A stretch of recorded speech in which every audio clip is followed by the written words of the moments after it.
Welcome to our channel. Today we how to authenticate with Docker Hub for EV firmware build pipelines, detailed guide step by step clearly. Begin by ensuring you have Docker installed on your machine. Open your terminal or command prompt. If you haven't already, create a Docker Hub account at hub.docker.com.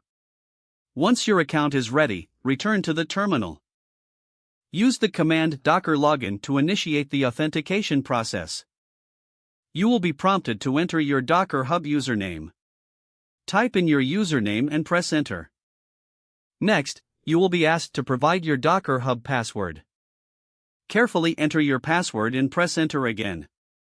Upon successful login, you should see a message indicating you have logged in successfully.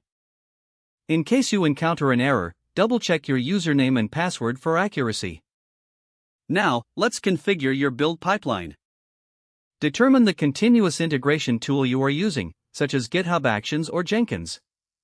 For GitHub Actions, create a new workflow file in your repository. Define the workflow by specifying the name and the trigger events. Add a job that will run on your desired operating system. Use the Docker action to build your Docker image within the job.